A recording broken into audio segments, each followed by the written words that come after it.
Welcome to the Never Too Early Fantasy Football Podcast, where it is never too early for fantasy football. My name is Jeff. And I'm still not Jeff. Alex, welcome. Yes. And as always, to our listeners, thank you for downloading, listening, liking, and commenting on our podcast videos. Please join our community by subscribing to us on the socials. Our handle on all platforms is at N2E Fantasy. We're also available on all major podcasting apps by searching N2E Fantasy. Alex, what do we have on today's show? On this episode of the Never Too Early Fantasy Football Podcast, we are previewing our Week 4 matchups of the 2024 NFL season. We'll be going matchup by matchup. We'll make our pick who we think is going to win, and we'll talk about anything noteworthy in those matchups. Jeff, starting with the Thursday night matchup of the Cowboys at the New York Giants. Who are you taking in this one? And are you benching anyone this week? Starting anyone interesting this week? So for this matchup, I would probably creep up Devin Singletary a little bit in my roster / ranks. But Cowboys, you can't really start a running back right now because you don't even know what they're going to employ.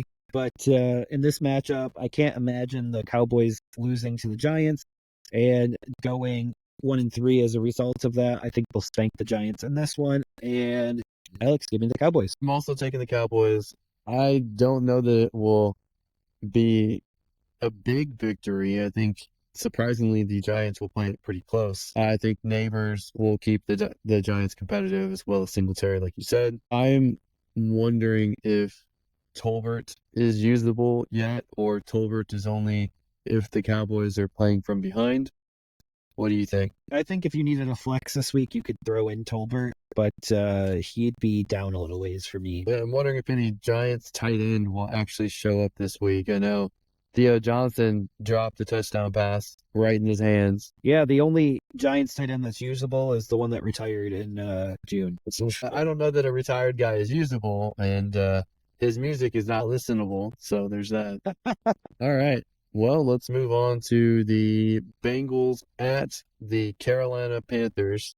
Bengals are 0-3 in this one. Panthers are 1-2. Will the Panthers go 2-2, Jeff? Alex, you're going to make me do my pick first again? I'm sorry. I can go first if you want. Absolutely. You want to go first? All right. I'm going Bengals. I can't imagine the Bengals going 0-4 to start the year. I also think that the Panthers got their one-game bump. So, although I think they'll be more competitive the rest of the year, I don't necessarily think that they'll win back-to-back against the Bengals. So, Cincy it is. Yeah, I'm in complete agreement. Jeff. No, I'm in complete agreement there. It's going to be Cincy this week. Carolina is going to play Cincinnati a little bit closer. This could be a game where Carolina could take, but I can't imagine the Bengals going 0-4. So they're going to be playing with their backs against the wall, and sometimes that's when you get the best football, especially from professional football players like Burrow, Chase, and Higgins. Okay, so you firing up everyone on both teams? Are you firing up Deontay Johnson? Or are you Hubbard, considering Xavier Legette? Are you considering Mingo? Probably do Mingo. You would do over Mingo? Legette. You doing Chuba Hubbard? Chuba? Oh, yeah. Absolutely. He was stellar last week. Imagine that. You actually have a quarterback that can play the quarterback position and the running back can start running football normally. Yeah, and I think that we probably agree that Moss and Chase Brown are both flex options this week. Yep. Neither one of them is really like a RB1. Nope. Sadly, they need an injury to one or the other in order for the other one to become more usable. Yeah. Okay. So far, we're both the same on the first two games. Next is the Broncos at Jets. I would expect we'll be the same on this one too. Jeff, who do you have in this one? Man, the Broncos were so good last week that I would almost toy with taking them, but I can't do that. I think the Jets defense is going to stifle the Broncos, and give me the Jets in this one, and you could fire up the three major stars from the Jets. And the Broncos, I'm probably staying away from everyone on the Broncos at this point. Yeah, the only remote player on the Broncos I would consider starting is actually potentially the Broncos defense if you don't have a better option. That's about it. I'm taking the Jets as well. I would love for the Broncos to still win this game. That would be great. I just think the Jets defense, in my opinion, one of, if not the best defense in the league right now. Aaron Rodgers has been building up and looks pretty good. They got a better run game. Taking the Jets. All right. So we are in agreement on the first three. Alex, will we agree on number 4 here, the Jaguars at the Texans? Well, I'm taking the Texans, as I remain committed to saying the Jaguars stink. They're no good. I think the Texans are going to want to take out some frustration losing to the Vikings on the Jaguars, and they're going to do it at home. So I think hopefully Mixon will be back. If Mixon's back, I would play him. If not, Akers would be a good play this week. And I would also start Diggs and Nico Collins. I think those should be givens at this point. Tank Dell, he hurt his hand and he's distant third fiddle. I'm not sure I would start him, but if you have a bench full of injuries, I would start Tank Dell then. Yeah, there are some teams that I've seen that are being very injury riddled, but give me the Texans in this one. I do think this game will be much closer than you're thinking in your head, because the Jaguars are going to be playing with their backs against the wall and their season on the line pretty early in the season here. It'll be closer than 37-10. What was that? So it'll be closer than 37-10. Yeah, maybe. Slightly. All right, so next we have the Rams at the Bears. Before the season took off, I would have thought this would easily have been Rams. But, Jeff, this is a lot closer than I thought it was going to be. Who are you taking in this matchup? Yeah, me too. This was one of my first toss-ups of the week, but I don't trust Matt Eberflus. I don't trust the run game of the Bears, so give me the Rams in this matchup. Jeez, I might have to change my pick because we keep matching. I'm also taking the Rams this week. I think the Bears have a really good chance of actually winning this, but I like Matt Stafford with no wide receivers over the Bears with plenty. So give me the Rams. Can the Rams and the Bears just trade Stafford for Williams right now? That would be best for both because Williams would get to stay in Los Angeles. Stafford would get to go back to the NFC. With McVay. Yeah. I think McVay could make Caleb Williams a start much quicker than Eberflus or anyone that Chicago. Oh, for sure. For sure. All right. So we can hop over to the Vikings at the Packers. And Alex, I'm going to let you break this one down here. Aaron Jones revenge game, right? This is funny because I'm very curious which direction you go, because on one hand, you have Jordan Love, who you love. And on the other hand, you have Sam Darnold, who you also have a strong affection for. So I'm very curious how you will do here. But Aaron Jones, like you said, should be revenge game. I think that the Vikings are the hot team. They're the better team. We don't know if Jordan Love 100% is going to play or not. We're just assuming he probably will. I like the Vikings in this one. Oh, we have our first difference here. I'm going to go the Packers, and we're going to fire up Jaden Reed back into our lineups now that Jordan Love is most likely going to play in this game. If Jordan Love doesn't play in this game, I would reassess this game and probably pick Minnesota, but Jordan Love is my tiebreaker in this game. It's going to come down to the health of both quarterbacks. So Darnold, I don't know how much that ankle injury is going to affect him or not. And Love, he may or may not be back. I just think the Vikings are a better overall team, but I think both teams are really good right now. Yeah, and Alex, Love always comes back. Love conquers all. Love conquers all. Well, let's see if Love will conquer the Vikings. How about that? Absolutely. All right, we got another divisional matchup with the Saints at the Atlanta Falcons. Ooh, Jeff, does this make a difference to you, it being in Atlanta? Do you think that gives the Falcons the edge here? Yeah, and I believe Atlanta wins this game here, so I'm spoiling my pick right off the bat. I mean, obviously you're going to start all the pass catchers and all of the runners for the Falcons, so you're going to start Bijan, London Pitts, and even you can start Mooney as well. As far as the Saints go, Olave, Taysom Hill's plays, he's the cheat code at tight end. It's kind of annoying, but that's just how it is. Yeah, give me the Falcons in this one. All right, I would prefer the Falcons to win, but I think the Saints are going to win this week. So 2 differences back to back. I think this is going to be heavily a heavy running back and defense matchup. What do you think? It could be, because they both kind of run through their running backs, and they're two of the most electric running backs in all of football. But at the end of the day, I do have to say to you what New Orleans' abbreviation is, and that's no. They're not going to win. I don't know. I like me some Clint Kubiak right now. I know that they lost a tough, close one to the Eagles, but I think that they have a much better chance against their division rival here. Absolutely, we will see. All right, we have the Eagles at the Buccaneers. Eagles coming off a close victory despite looking like a mess, potentially not having either of their top two wideouts. And Buccaneers just got beat by the supposedly lowly Denver Broncos. Do we think the Buccaneers bounce back against the Eagles this week? I know it's my turn to pick first. I don't. I still think the Eagles are the better team, so I am going the Philadelphia Eagles away at the Buccaneers. Jeff, I know you like to pick the home team. Both teams are 2-1. Buccaneers did great their first 2 weeks. What do you think? So I think Tampa Bay's offense is better than Philly's offense right now, and that's going to be the deciding factor in this. I'm going to go Tampa Bay, but I did note here that you only have picked 2 home teams so far this week, so that doesn't feel like a very good spread. It'll change. I think it'll probably be 60% away by the end of this. That's crazy. All right, Jeff. Well, it's your turn with the Steelers at the Indianapolis Colts. I'm very curious which direction you go since you hate both quarterbacks. This is my bowl of quarterbacks here. You probably can fire up Fields and Richardson in this matchup. I think Richardson's going to be overwhelmed in this matchup by the Steelers defense, and therefore I'm going to go with the Steelers in this matchup, which who would have ever thought this? I'm also going the Steelers in this matchup. It's not inconceivable that the Colts could win. I just think the Steelers defense is that good, and I think that the Colts defense is kind of in the middle. So all advantages go to the Steelers. I'm picking the Steelers. Another away game. Yeah. The Steelers, too, they can take away the run game. They did that last week with the Chargers.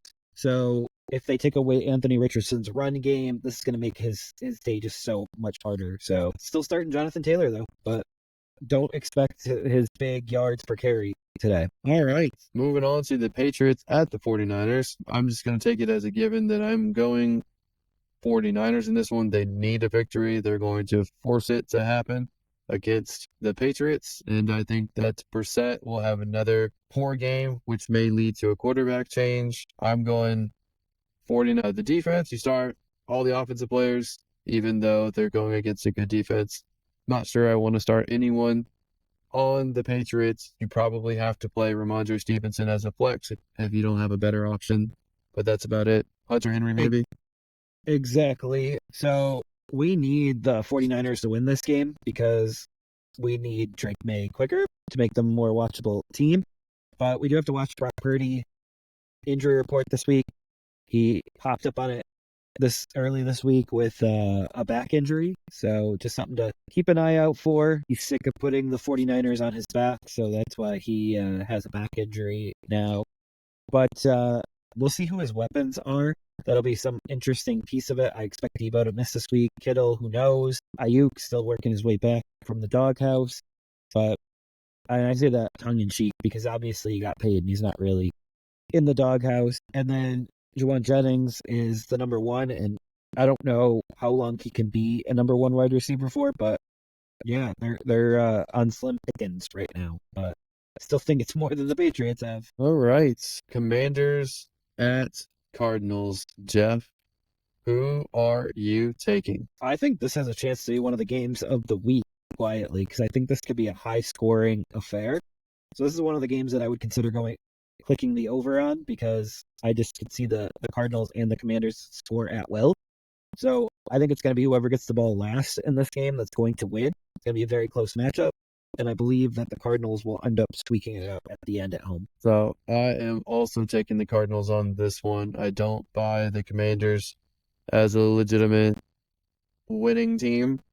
They're 2-1 right now. I think that their first victory was almost a gimme. In this last one, they were very fortunate to get away with one at Cincy. So I think their luck comes to an end this week. Absolutely. So we hopefully Arizona's run game gets better, and hopefully Eckler is back this week because I think he's a big part of what the Commanders want to do on offense.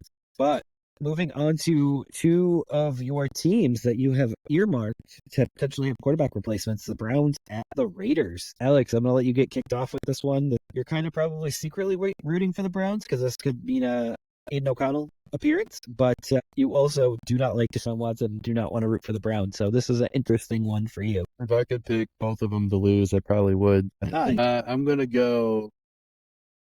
I'm hoping an angry Antonio Pierce will get the Raiders moving against the really bad Cleveland Browns team. I think Cleveland's worse, so I'm going to pick the Raiders at home. Yeah, I'm going to go the Raiders at home too, but I think they're very similar, and yeah, they're both missing run games. I really think that's the biggest thing here is they're both missing a viable run game. All right. I'm very interested in this next pick from you, and that is the Chiefs at Chargers. Who are you going to pick, Jeff? Who are you going to pick on this one? This one here, before the season, I would have said the Chargers. I'm going to go the Chiefs in this matchup. Don't feel great about it because the Chargers always play the Chiefs very closely. I do expect Justin Herbert to play because this is like his game that he needs to be playing in. And I feel like if his ankle injury was super serious, he would have missed last week to be ready for this week. But he played last week, so I expect him to play again this week. But give me the Chiefs in this one. I'm also going the Chiefs in this one. I have been consistent saying I don't think the Chargers are that good at this point. I think they have some nice pieces. I think they have been coached up quite a bit from their talent level, and Herbert may miss this one. I don't know. Kansas City looks really good, and they get the officiating on their side as well. So I'm going Kansas City even away. Boy, the officiating talk already. We're getting ready for the 3-peat, which I know you're rooting for, Alex. Sure. All right, so we got probably the real matchup of the week here. We got the Bills at the Ravens. Who are you taking in this one? Part of me wants to pick the Ravens because they are a talented team and they're at home and they need a victory, and surely the Bills will lose at some point, but I just think the Bills are a better team and the Bills are on a roll. So I think I'm going to stick with the Bills and pick them. Yeah, I got to go Buffalo too. They're just winning in a dominant fashion right now.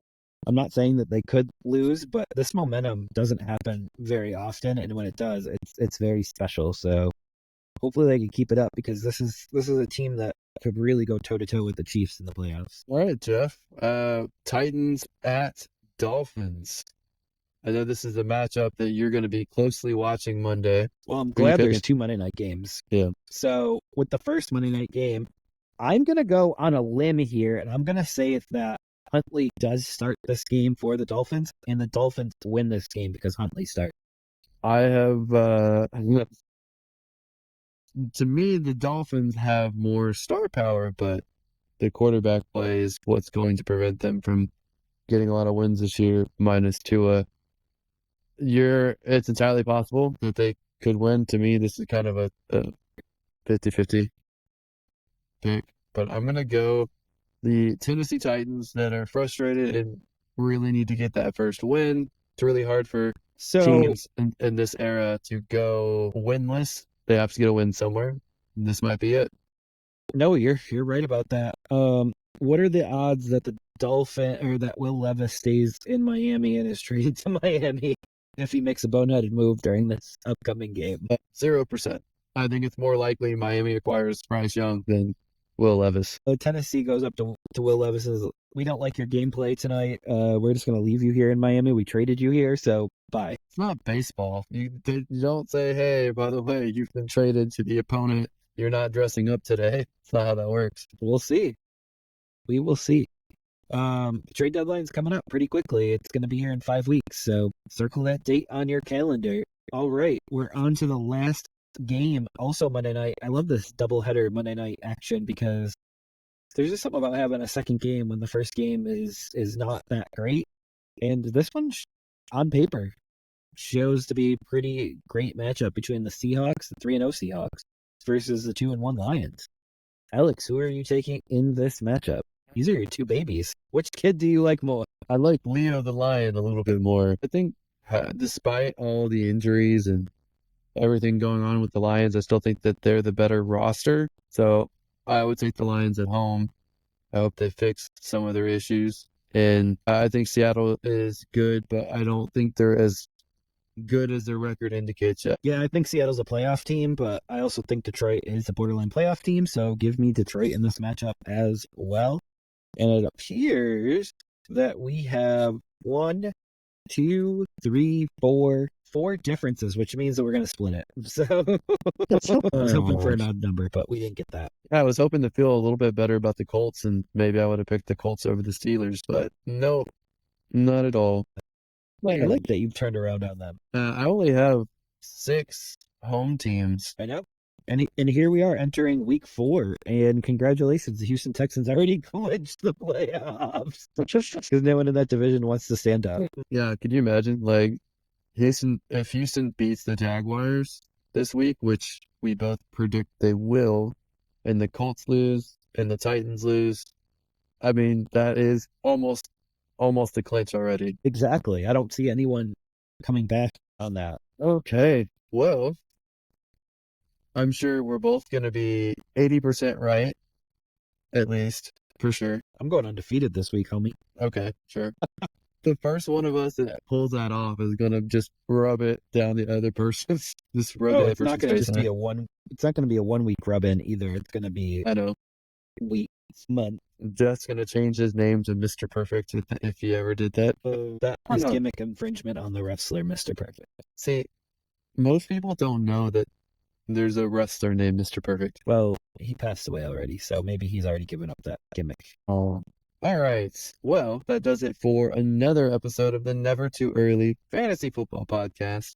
Thank you for downloading or listening to this episode. And please don't forget to like and subscribe. Please leave us a comment and share the show. Every little bit helps. You can find us on all podcasting apps by searching N2E Fantasy and with our handle at N2E Fantasy on all social media platforms. Please join our community and give us a follow. Until next time, take care of yourselves and remember, it's truly never too early for fantasy football. Thank you again.